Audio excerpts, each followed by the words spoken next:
Yo, yo, yo, welcome back to another episode of On the Spot Sports. And before we get to our guest today, we have a big shout out for Living Sisu. Living Sisu is a platform and app that wants to give you all the tools to have success in your sport. Their main objective is to activate your lifestyle. So it's for active people. Enjoy discounts at companies like BioSteel, 30% off, Body Logics, the Goalie Guild, all his books are discounted. Roan, Lululemon for men, 20% off, online stretching programs with Eccentrics, 1 full month free. They got super silent massage guns, 20% off those. And it's a great quality. It's way less expensive than a Theragun, and it's great quality. So there's so many more discounts that you guys will need to just become a member to see. So they want to provide you with anything you need for success. So come join the community. I'm a part of it. A bunch of other athletes are a part of it. So it's free to join. It takes 20 seconds to get exclusive offers to your sport, and it's definitely worth it. So do us a huge favor and go sign up for Living Sisu's membership. It's free, takes 20 seconds. So go do it, and we'll see you there. Living Sisu is a great company. We know one of the co-founders, Zach Fricali. He's a great guy. He's the co-founder. He does a lot of live streams on Instagram at Living Sisu with a bunch of elite athletes, and you learn a lot from like the athletes' determination, their resiliency, everything to what made them become successful. So it's been a great experience so far. So go on. I'm gonna leave the link in the description. So go sign up. Yo, welcome back to another episode of On the Spot Sports. I'm Jack, and in today's episode, we are joined by a former professional hockey player and current co-host for the Hockey Think Tank podcast, with his other co-host being good friend of the show, Jeff Lavecchio. Topher is also he's a former NCAA coach with University of Miami, Ohio, and Cornell University. Topher is also a former professional hockey player who spent seasons in the East Coast Hockey League and the CHL. He also spent time in the NCAA with Cornell University as well, and has spent a few seasons in the USHL. Welcome to the show, Topher Scott. Topher, how are you? I'm good, Jack. Thanks for having me, man. I'm excited for this. Yeah, no problem. It's good to get you on. So let's get this thing started by like giving the viewers a little background information on yourself, like when you started playing hockey, like why you started, like what's life with you now, coaching youth hockey right now. It's like what's going on with everything around there. Yeah, I mean, for me, I was kind of born into hockey. I think like my mom and dad tell me when I was born, my grandparents had hockey skates for me already at the hospital. So my mom's side of the family all played hockey. My dad played hockey. It was just kind of something that just was born into, I guess. And luckily, I had great parents and great family, and just kind of fell in love with the game.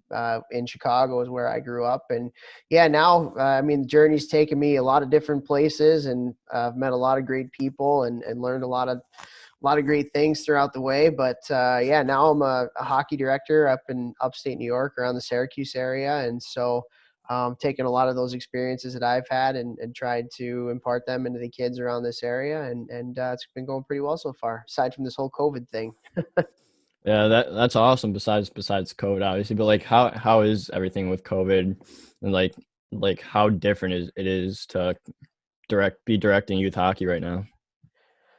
It's a challenge for sure. You know, it's something that I don't think any of us really prepared for when it came. So I think a lot of it's been good in the sense that it's been a challenge, and you learn a lot, especially me being my first year in doing this. You've had to really think outside the box and get creative in solving problems. You know, we've had to do a couple different schedules based on the amount of people we can have on the ice at a certain time, and just try, we're not around the rink as much just because we can't have that many people in the rink at a time. So it's been a challenge for sure. It hasn't been easy, but at the same time, it's been a really good learning experience to try and just think a little bit differently. Yeah, for sure. It's like, what have you guys been doing? Like, like since there's limited amounts of people like on the ice, like what have you guys been doing, like directing all that? Yeah, I mean, it's been tough because I think the hardest thing has been just trying to make a schedule because typically we have a lot of teams that would share ice, and now we can only have 25 people on the ice at a time, so we can't really split ice because there's too many people out there. So we've had to get really creative to try and find spots, and you have to be creative too with budgets and everything as well, just because people paid for a certain amount, and there's a certain amount of ice that gets allotted, and it's just all a puzzle that you're trying to put together and everything. And it's been good. Like we've got a good group of parents and a good leadership group here that's really put our heads together to try and figure it out. We haven't had too many issues with COVID, and I mean, just with youth hockey in general, there's always typically issues that are going on, and it's hard to please everybody with the decisions that you make. But at the same time, it's been good. Yeah, so like how's the transition been from being an NCAA coach to being a now director? It's like what were some of the changes you had to go through with that, and like do you carry on like some of the things you learned from coaching on and directing to direct like the youth hockey in New York? Yeah, I think so. I think the biggest thing that's very similar is that it's all about people.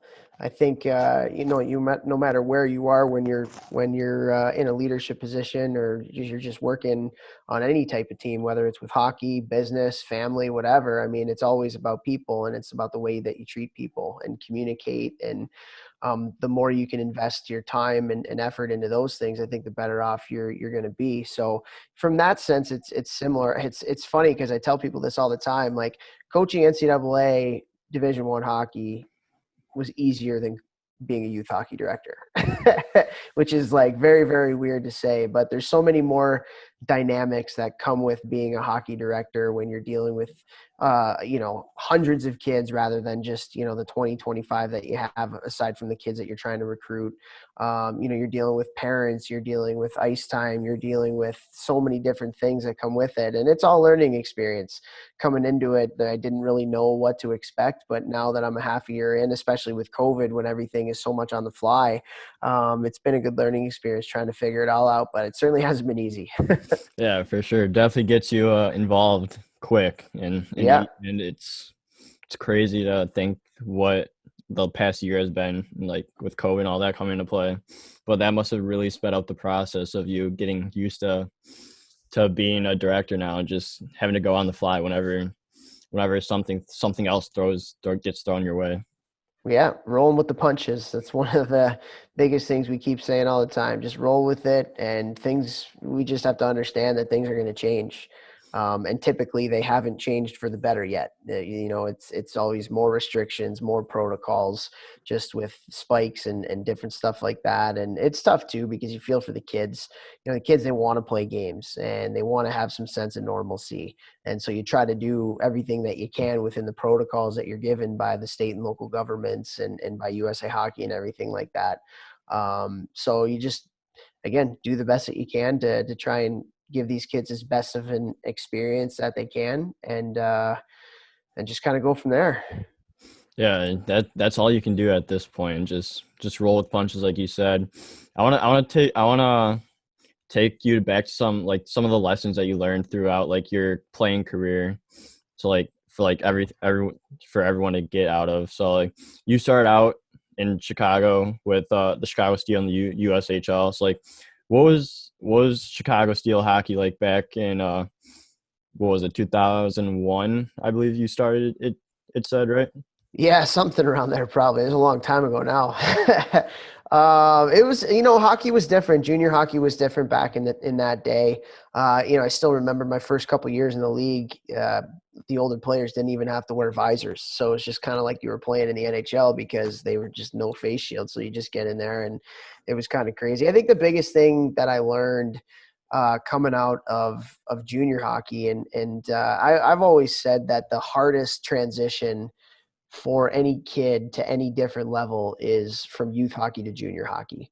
I think the transition from junior hockey to college and then the transition from college hockey to pro, those were difficult because you have to learn different things. But the transition from youth hockey, midget hockey to junior hockey was big. now you're playing 60 games against people that are much older than you and just as talented and more talented than you. And it's a grind. You're on the bus, and it really, what I like to say is it kind of makes a man out of you. And so that's a learning experience. You hit a lot of ups, you hit a lot of downs. And I think one of the biggest things that I like to tell the kids that are kind of going through that is, number one, the tough times are good.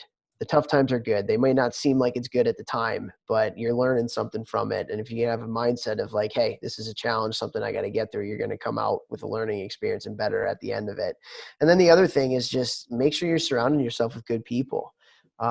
If you surround yourself with people that enable you to have a poor me attitude, if you surround yourself with people that are just telling you what you want to hear and not what you need to hear, you're not going to get better, and you're not going to have as good of an experience as you'd like. So have people around you that care about you, that are going to be honest with you, and it'll make all the difference in the world. I'm very lucky that I had people around me that had those things for sure. Yeah, for sure. And I think just surrounding yourself with good people is a huge factor, because like when I was younger, like a lot of people are like, you're not gonna do that, you're not gonna do that. But like now, like I got rid of those people and just like stick with the good people, the like supportive people, and like parents, like family, like friends, all of them. And they really do help you, especially if you have like a bad game or something. Like they're there to support you, and like they're there to help bring you up when you're down. So I think that's definitely a huge thing in the sports world, in the hockey world. It's just having those good people around you, like you said. Yeah, and it's not even necessarily just in the bad times too. I think you need to have good people that are going to challenge you when your head gets a little big when things are going well, because it's just human nature. When things are going well, we get a little complacent and feel like we're pretty good. And then that's why it's good to have some people that challenge you too, that say, hey, like, you got these good things because you worked really hard, and don't stop working now that things are starting to go your way, because they can just as easily fall back to the tougher times. So I think it's good to have that balance of people. Again, it's just people that are going to be honest with you, right? Like Yeah. the ones that are going to tell you exactly how they feel and aren't afraid to give you their opinion. And I think it's just really important to have people around you like that. Yeah, absolutely. So like your first season in the USHL, you put up 5 goals and 7 assists. So like what was that biggest learning curve through like getting like the points to through your years in the USHL, and that you had to adjust to help yourself in the long run put up more points even the following years? I think a big part of it is just, when you're playing youth hockey, when you're, blessed with some talent and some things that God gave you, which I feel like I was. I don't want to say it was easy, but it was to get points was a lot easier. I think every level you go up, it's a lot harder to produce offense and produce points, especially for myself, who's a smaller player. I got pushed around and I got physically out battled, and the players that I was playing against were just as smart, if not smarter than I was. So, typically I can think my way around the rink, and now I had to find different ways to be successful as a player. And that's why that jump to junior hockey is so difficult for so many people, is just because it's used to being, the reason why you're playing junior hockey is because you were probably one of the best players on your midget team or your prep school team or whatever, and now you're not. So now you got to earn it more, rather than your talent being the reason why you're getting ice time and points and offense. Now you got to use a little bit more grit. You got to use a little bit more, just things that you have to learn how to use that you didn't have to back in the day. So I think it's just a different game, and it's a lot harder. And so just gotta, you got to adapt your game and go from there. Yeah, exactly. And that's what you did, because the following year you put up 27 points, 13 points, and then 52 points. You're with your last year being huge with getting 52 points in 60 games. Did you do like anything off the ice to help you get stronger and get better, even though because you were that smaller guy, you had to work a lot harder and work to get up to like the guys that are bigger than you and stronger than you? Yeah, yeah, for sure. But I think the biggest thing is every year that I played, and I played 4 years in the USHL, was just a long time. My first year that I played, I was 15, which was, looking back at it now, way too young. Should never have done that. But, you live and you learn. Um, I think every year you play, you learn something more. I think experience is a huge benefactor for anybody that wants to play junior hockey, because every year you feel a little bit more comfortable. Every year, you know the arenas that you're playing in, and you know the lifestyle, which is so much different. My third year, actually, first game of the season, I tore my ACL, so I missed most of the season, and so that's why went from however many points my first year, had a big jump my second year, and then boom, like done for most of the year that third year. So I think that year was big for me, just in terms of learning a lot about the mental side of hockey, because I'm a big believer that nothing great ever comes without some crappiness and some adversity. And so that year was big for me in that. And so I had to have a mindset to just stay positive and stay with the course and just focus on the things that I can control. And I feel like that tough experience really allowed me to grow as a person, outside of hockey, and I learned a lot about myself, and that was able to carry with me throughout the rest of my career. And I was just really hungry that next year. I missed playing. I didn't get to play the game that I loved for 5 months, and so I just learned to miss the game. And when I came back that next year, I was on a mission to do the best that I can. Yeah, so going back to that third year, like that with missing 5 weeks for 5 months of the season, it must have been like really hard. Like you said, you're missing the game. So like what do you do to like help yourself stay positive? Because you could tell yourself to stay positive, but with everything like going on, like it's sometimes really hard to stay positive even though you want to. So like what did you do to help keep your mindset in check and just help yourself recover from that injury and get back on the ice as soon as you could? Yeah, I think it goes back to just the support system that you have. I have fantastic parents, that didn't allow me to feel sorry for myself. It was, hey, what can we learn from this? What can we do? What can we take out of a positive out of this situation? I had great teammates that year. One of my, just an absolutely crazy story. One of my best friends growing up, playing hockey, tore his ACL in the exact same game that I did, like 5 minutes before I did, if you can believe that. Just Dang. absolutely crazy. So I had literally somebody that I was going through this together with, from the surgery to the rehab, just like texting each other and calling each other, hey, how are things going? It was also kind of competitive because we both wanted to get back and play. And we obviously came back on the same weekend because neither of us were going to let each other come back before the other one. And so, yeah, I just had a great support system. The woman who was my physical therapist at the time, doing all my rehab, she didn't let me feel sorry for myself. She pushed me past my limits.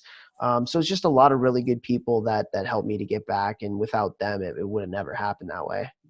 Yeah, for sure. It's great that you had that support system. You were able to. No one felt sorry for yourself, and you just had to keep pushing and keep working. But like, what do you think was the hardest part about like about getting injured and like having to go through that recovery process? Fridays and Saturday nights, when my teammates were in the locker room and getting ready to go, and I was in the back room doing rehab, and you're hearing them talk about the game, and then all of a sudden they're going out for warm-ups, and you get your suit on and you go up and you watching hockey that year sucked. It absolutely sucked. You learn from it. You learn a lot from being up top, but there were certainly times when I was like, especially our team wasn't doing so well at the time too. So you feel like, not really you let them down because it wasn't really your fault that you got hurt, but you wish you could be out there to help the team and stuff. So I just think that not being in that battle with your teammates and having to watch hockey, that was the toughest part for sure. Yeah, I would think that that would be the toughest part, but you obviously probably learn a lot from there too, and just seeing the guys on the ice, you could like pick out stuff from like what they're doing, maybe tell them if you saw them do something wrong, and just help them out as well. Yeah, I mean, it was a good group of guys for sure. And yeah, I don't want to say I would like try and coach them or tell them what they were doing or anything like that, because I didn't really feel like I had a place to do that. I'm not in the heat of the battle like they are. It's very easy to watch a game and critique people when you're not in the heat of it. But yeah, I mean, it was tough. It was tough not being able to not be around. Yeah. Yeah, exactly. And then after you finish your career in juniors with the Steel, you then went to college hockey and played Division I hockey with Cornell University. So like what made Cornell so special to you that you picked to play hockey there and to attend school for Cornell? I think there's a couple different things. I think when you're going through the recruiting process, there's obviously things that you look for in a school, things that you want to have as a part of your experience. And for me, Cornell kind of checked all those boxes. I wanted to go to a school that had really good academics. Education was always something that was important to my family. And so, Cornell being an Ivy League school was something that was really cool to be able to do. I wanted to go to a school that hockey was important. I didn't want to go to a school that hockey was like the ninth the ninth most important sport, or nobody really cared about it. In Cornell, they sell out every home game, and it's a big deal on campus. It's the hottest ticket in town, all that kind of stuff. So that was really cool. And then the last thing was, I don't like to lose. I could not go to a college program that didn't have a history or didn't have what looked like a future of being able to win. And so I took a couple visits to some fantastic schools that just they weren't very good. So I was like, I can't be a part of that. I don't want to lose for 4 years. And Cornell, the year that I was being recruited, was the year that they went to the Frozen Four. And so I was like, man, that would be fantastic to go to a school that has a chance to win a national championship every year. So yeah, for me, and then just like the coaching staff, I got to know the players when I went on my visit. It just seemed like a real good fit, and was a very good decision to go there. Yeah, absolutely. It's like what were some of your expectations going into your first year of college hockey and how they matched up against what your expectations were versus how they actually went? You know what? I don't really know if I had many expectations. I think you always go in thinking you're going to be a big part of the team and have a role, and throughout the recruiting process the coaches tell you, hey, we see you in this spot, or whatever. And I came in and was able to play right away, which was fantastic. And was able to play on the power play in my freshman year, and we actually had the number one power play in the country that year, not really having to do with me. We had some fantastic other players like Matt Molson and Byron Bitts and that. And so, it was just I didn't really know what to expect. Again, because the USHL is such a great league and there's so many talented players that are going on to play in Division One, like it really prepares you for college hockey. So the jump isn't necessarily as big. Um, so and I think one of the other things is, like, you talk about a culture, like the players in our locker room at Cornell were unbelievable. Like, I felt like I was a part of the team and a part of the group on literally day one. Showing up to campus, there were 5 guys on the team that were waiting at the dorms for me. They took all of my furniture, all of my clothes, all my suitcases up. They unpacked me. I literally didn't touch a bag or a box or anything like that. Done in 10 minutes. See you later, mom and dad. I'm going with the guys and we're going to hang out. And so I think the group and the culture and the guys, they made it really easy for all of us freshmen to really feel like a part of it. So the transition really wasn't that difficult. Yeah, that's awesome that you seem like you're right with the guys like right away and like made you feel comfortable right then and there. So that must be a huge confidence builder in yourself and just like going to a new college and then just hanging with these guys right away. It must have been like, okay, like this is college, like I can do this. So like going going into throughout like all your college years, like you were really involved with scoring and setting up plays and getting points. So like what was the hardest thing about the game that you had to learn from the college aspect to like fighting guys off to get to the dirty areas or set up plays? That's a good question. I don't. I think college hockey, every game is important. You only play 35 some odd games, and so every game is really important. And it's like the freaking Stanley Cup, because I know for myself, a couple of years, maybe not a couple of years, maybe it was just 1 year, but it might have been a couple of years. We didn't make the NCAA tournament, and it was because we missed by like a game. Had we won one other game, we would have been in. And so that it just every game is extremely important. So everything's on the line. Everybody's working really hard, and so you really have to battle to produce offense and to win. So I think that was the biggest adjustment. Everybody's and the same thing college hockey. Everybody's big and everybody's strong, and you only play a certain amount of games, so you get so much time in the weight room, and so it's a difficult game to be a part of, and but also at the same time, you got to learn how to play it a different type of style, and so it's a great learning experience to grow as a player too. Yeah, absolutely. And then, like, going into like your junior year, you were also named an assistant captain for the team before getting named captain your senior year. It's like, how important was leadership for you right from the start, right from like your freshman year? Like, obviously, those guys that helped you showed leadership and that they're there to help you. It's like, what did you learn a lot from over your time in the 2 years before you were named assistant captain, with like how to be a leader and within the locker room, within on the ice? Like, what was that experience with being a leader on the team? Yeah, I think you know the captains, and not even necessarily just the captains, but like the older players, the seniors and the juniors when I came in, like I honestly could not I have expected anything better. Like they were unbelievable, like unbelievable leaders, unbelievable captains. And then so you try and take some stuff that you learned from them and use it yourself when you get to be a junior and a senior. And so I made mistakes as a leader, as a captain. I think we all do. It's a learning experience. But at the end of the day, for me, I just kind of wanted to lead by example. And I always wanted to and needed to be the hardest worker because of my size, and so tried to lead by example. I think where I erred is sometimes I was maybe a little bit too vocal rather than just leading by example, and you kind of figure out how to be your best self as a leader as you go through it.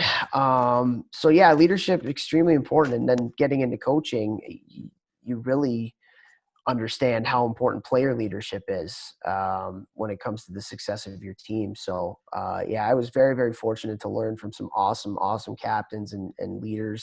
There's honestly too many to name all of them, but it's a huge part of being able to win at the higher levels for sure. Yeah, for sure. And so it's awesome seeing like all these like captains and like anyone on the ice, because you don't have to have a letter to be an example on the ice and just be there for your teammates. So it's huge that like you're able to just lead by example, and like it doesn't matter who you are. Like if you do that, like the team morale and the team chemistry is going to go up a ton. Yep. Yeah, for sure. It all goes back to the people in the locker room. If you got a good group of guys in the locker room that buy in and care about each other and love each other, you're 50 steps ahead of the teams that don't. Doesn't matter how talented you are. Yeah, exactly. So then after your senior year of college, you decided to play professional hockey, so where you signed a deal with the Elmira Jackals of the ECHL, and you played 7 games there. And so like, what was your experience like right after your college season ended to going into the ECHL and playing a few games? It was cool. It was really cool. And that first year that I played there in Elmira was right after my college season was over. So it was actually the same year. And it's just very, very different. Very, very different. The game is different. It's a lot more controlled, not as much chaos, a lot more thinking rather than just kind of running around. Not that the college game is all running around. It's a different game. And got to go on a playoff run with them, which was really neat. And yeah, it's just again, the game of hockey. When you change levels, there's a lot of a learning experience that you have to go through, not only from what it looks like on the ice, but just what life is like. You go from playing in college where everything is scripted. You got class at this time, and your whole routine is kind of laid out for you, to go into pro hockey, and now you practice at 10 a.m. and then you have the rest of the day to figure out for yourself. And so it's just a lot of things to learn. And but getting a paycheck to play hockey, doesn't matter what level you're at. That's I'll take that any day of the week. Yeah, absolutely. It's like, what was the deal like, or what was the process to sign that deal? Like, what do you have to go through like right after your college season ended? Yeah, so once our team lost out and we were done, you just field some calls from some teams that are interested in bringing you in at the end of the year. It happens quite a bit where, some pro teams will try and sign seniors at the end of the year to help them out with their playoff runs and stuff like that. So yeah, just fielded some calls, and the team that I was with, Elmira, was literally only 45 minutes down the road from Cornell, so it was easy for me. I could still go to class when I didn't have practice, and still be around and all that kind of stuff. So it was a pretty easy decision to do that, and I'm glad that I did. It was a fun couple months that I was able to spend there. Yeah, and throughout that time you were there, you also got a goal and 3 assists. So, do you remember getting your first goal and like the emotions that you went through, and like how did your goal go down? Yeah, it was cool. Like, scoring your first professional goal. I mean, it's a little bit different because you always imagine scoring your first professional goal in the Chicago Stadium, or, Joe Louis Arena, Madison Square Garden, playing in the NHL, and doing it for me in Dayton, Ohio, in front of not that many fans, was a little bit different. But yeah, I remember it was kind of a fluky play where there was kind of a turnover right in the slot, and I just kind of threw it at the net. Nothing really shot. It went right through the goalie's legs, and it's not the prettiest of goals, to say the least. But they don't ask how; they ask how many, right? So, Exactly. um, yeah, it was a pretty cool feeling for sure. Almost like bittersweet, just because you're not playing in the AHL, or you're playing in the NHL, you're playing in the East Coast League, but still, nonetheless, getting a chance to play at that level was awesome. Yeah, and a goal's a goal. It doesn't matter how it goes in; it just matters that it went in. So Yeah, exactly, right. that's Yeah. how it goes. So then, after you spent some time in Elmira, you spent 2 years in the CHL for the Texas Brahmas, and then Rio Grande Valley Killer Bees. Like, what was the the CHL like, and playing for the two teams in Texas? In terms of the actual hockey, it was pretty similar to the East Coast League. And, now those two leagues have merged. So the Central League is no longer, and some of the teams from the Central League actually matriculated to the East Coast Hockey League. So the actual like talent level and the play was pretty similar. It was a little bit different in the fact that the CHL teams weren't really affiliated with any AHL teams. So you kind of knew your lineup every day, whereas the coast guys are getting called up and down all the time. So it's just a lot of in and out, which is for me. It was a little bit similar to college, playing in the Central Hockey League, because it was a little bit more of guys caring about the team and winning rather than being so worried about getting called up and stuff like that. But yeah, the CHL, like, it was a really good experience. I mean, I've got the chance to play with some awesome players and guys that I still keep in touch with to this day. I was living in Texas, so I mean that was pretty nice. Like, especially, we were 3 miles from the border of Mexico, down in Rio Grande, so it was pretty much summer all year. Didn't really have any of the seasons, which was kind of neat. Growing up in Chicago and living in upstate New York for so long. But yeah, I mean, again, not the highest levels by any means, but still getting the chance to get a paycheck to play hockey. It's experience I'll cherish forever. Yeah, for sure. So, like, what were some of the hardest things you had to learn about the pro game when you got into the pros, and like if you're going to be successful, like what do you have to learn to do to be successful? I think the biggest thing is you just got to control what you can control, especially in the professional hockey game. And for me, like, I signed with Elmira that next year. So I had a pretty good playoff run with them, and signed with Elmira the next year in the coast. And, found out 2 weeks into training camp that I was cut. They released me. And it was because I was on a one-way contract, a coast contract, and guys just kept getting sent down from the AHL. And so it was just one of those things where it was a numbers game, and I didn't play well enough to really stand out, so they would keep me. So I got released, and I went from being a 100-point college scorer to getting released from the East Coast League in 3 months. So you got to learn to control what you can control. And then going down to Texas, I got traded, 2 months into playing for the Texas Brahmas. So again, going from what I would like to think is a halfway decent college career to getting cut and then traded in 3 months. It's just it's a shot, and so you just got to learn to control what you can control, and have a good attitude, and try to be positive about things as hard as it can be. Yeah, so like when you got cut, like were you like down on yourself, or like were you just like I'm gonna keep working, and hopefully I'll get another opportunity, and you did in Texas? For me, I probably honestly could have had a better attitude about it. I was down. Like it was a shot. You have this dream of playing in the NHL, and coming out of Cornell, I didn't even get offered an AHL contract, let alone an NHL contract. So my whole life as a smaller player, I've always had to prove people wrong. And so when I didn't get those contracts, I really wanted to prove people wrong in the East Coast League. And then all of a sudden, yeah, guys keep getting called down from the AHL, and I find myself released. And so I was down. It was probably one of the toughest moments I had in my hockey career, trying to figure out what to do next. And it's part of the reason why I went to the Central League, is because there wasn't as much. I had a chance to go to another East Coast League team, but I knew that it was a business and it was a numbers game. And if guys kept getting called up and down, I might have been one of those casualties again. And so I was like, you know what, I'm going to go down to Texas because I know I'm going to play there. I know where I'm going to be, all that kind of stuff. And I wish I would have persevered more. And I wish I would have chose to stay in the East Coast League and tried to grind it out, and still continue to try and live that dream, as hard as it might have been to play at the NHL level. I don't want to say I gave up, but I kind of gave up. And so it's if there's any regret I have in the game, that would be the one right there, is to not, I kind of gave up that dream. Yeah, for sure. And just it's crazy to think like that, like the game's a business, and like there's tons of like AHL guys in the coast on AHL NHL contracts. So it's just crazy to think about like the depth that teams have, and how like you could have an AHL guy in the coast, and then in the coast and the central, and like all There's a lot of going down really the good line. hockey players out there. Yeah, there's Yeah, a for, lot of really, really, really good hockey players out there, so you have to find your way to be better than those people, and you have to find a role, and you got to be the best at that role, whatever that team is asking you to do.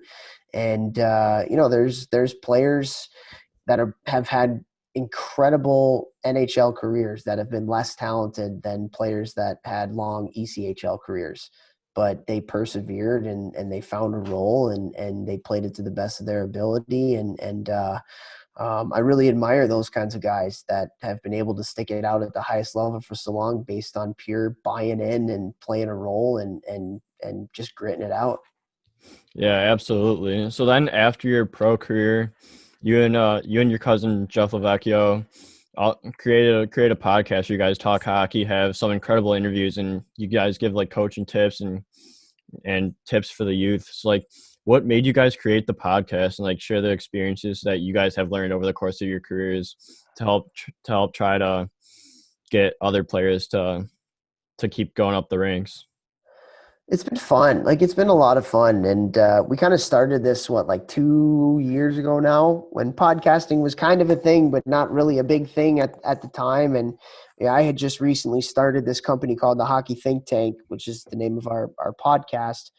That's all about just education about the game. We want to provide as much education as we can for players and parents and coaches to just be a little bit more knowledgeable about the game, so it can help them through their journey. And, Jeff playing 10 years professionally, myself playing a couple years, and being an NCAA Division I coach, we feel like we had a lot to offer people, and getting into the youth hockey game, and even just recruiting at Cornell. One of the biggest things that I found was there's just a real need for coach and parent education.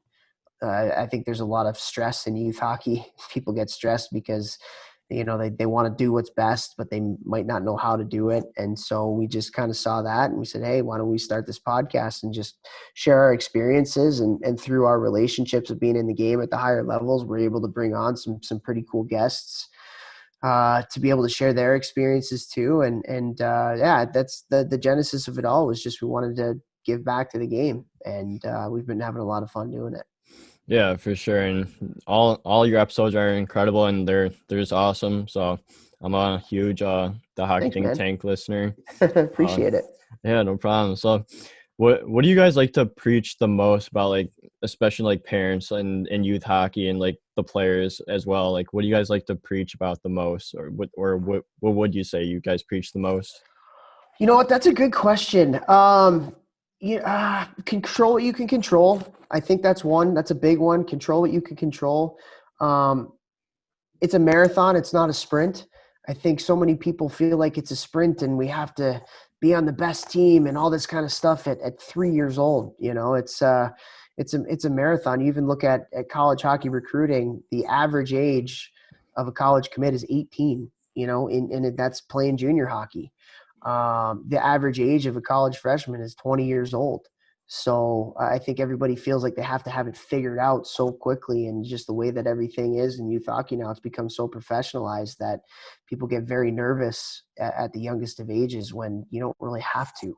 It's a marathon. Just focus on getting better. So it's a marathon. It's not a sprint. Control what you can control. And I think the other thing, and this has been really interesting with a lot of the guests that we've been able to bring on, is that it ain't easy. Like if you wanna accomplish really good things in this sport or in life in general, it comes with a lot of adversity. It comes with a lot of downs. So we talk to a lot of people and we share our experiences about how some of the tough times were necessary parts in our development process. And so it's very easy in those tough times, whether it's injuries or you're getting cut or you're not playing well or you're playing for a tough coach. Everybody goes through that. Everybody goes through that. Sidney Crosby goes through that. Connor McDavid goes through that. So just understanding that the tough times are a necessary part of the process. I think that's one thing that not even Jeff and I like to talk about, but we talk about with all of our guests as they kind of share their journeys to where they got to. It always came with some sense of adversity. Yeah, for sure. And it definitely is not easy. And just like it seems like everyone has an adversity story that they go through, and like that's what makes them their player, their self, and like just development overall. It just really helps them develop and think about other stuff besides the game, and just trying to like focus in like what you can control, like you said, and just doing like all the right things that you're able to do with what's in your control. Yeah, for sure. And I think the other thing too is like you can't forget that hockey is a game and it's supposed to be fun. And for me, like the players that I've played with that have gone on to do really great things in this sport, and the players that I've coached that have gone on to do these really big, great things in the sport of hockey, I think the one constant was they absolutely loved to play. They loved to play the game. They wanted to get better. They were rink rats. And I think that's the ultimate compliment you can give a player is they have a sincere passion for the game and they want to be at the rink. And so I think that's one thing that, again, with how professionalized youth hockey has become, I mean, we kind of forget that it's become this machine where everybody thinks they gotta, be a certain way or be a certain type of player, blah, blah, blah, blah, blah, blah, blah. Just have a passion for the game. Make sure you love it. Make sure it's fun for the parents and for the coaches. Make sure your kids are enjoying their experience and they don't put so much pressure on themselves, because it's not good for them from a hockey standpoint. It's not good for the kids from a, just a life mental health standpoint either. Yeah, exactly. Hockey's supposed to be fun, and it's the best sport in the world. So Yeah, there there's you that. go. So I have a few more questions for you before we let you go. Sure. So what's been your favorite hockey memory over the course of your playing career, whether it be youth all the way to your pros? Oh, that's a great question. You know what? I think if you ask most hockey players, and maybe athletes of other sports, I don't know, but if you ask most hockey players what their favorite memories are, they'll probably tell you it's just being around the guys in the locker room. That's what everybody says they miss the most. It's what I miss the most is being able to hang out with the guys. In terms of actual hockey memories, I think most hockey players will tell you it's the championships that you won, anything you've done as a team. I think it's almost taboo for a hockey player to say anything individual about themselves. And I'd feel the same way. I think I was able one year in youth hockey, my band a major year, to win a national championship. So that was just a fantastic memory that I have. Just an awesome group. And it was funny. It was 20 years ago. And so we had like, just with COVID, we had like a Zoom reunion, 20-year reunion. And I think one of the most interesting parts about it was every single player showed up to the Zoom reunion, like That's literally awesome. all of us. And I think that goes to show you how special of a year that it was. And it was awesome catching up. And then my freshman year when I was at Cornell, we won an ECHL championship too. And that was awesome too. I mean, getting the chance to do that my first year with that group, like I said, it was just such a good group of guys. That's a memory that I'll take with me forever too. Yeah, absolutely. That's just awesome. So my last question for you is probably the toughest one of the day. What wins in a All fight? right. What wins in a fight? A Big Red or a Bronco? Big Red. Oh, Absolutely a Big Red. Big Red. No ifs, ands, or buts about it. Those Broncos. You know, it's funny. I never got the chance to play Jeff when we were both in college. We were in college for 3 years at the same time, but never got the chance to play against him. So, but you know, you talk about a big color. A big color is going to beat a Bronco any day of the week.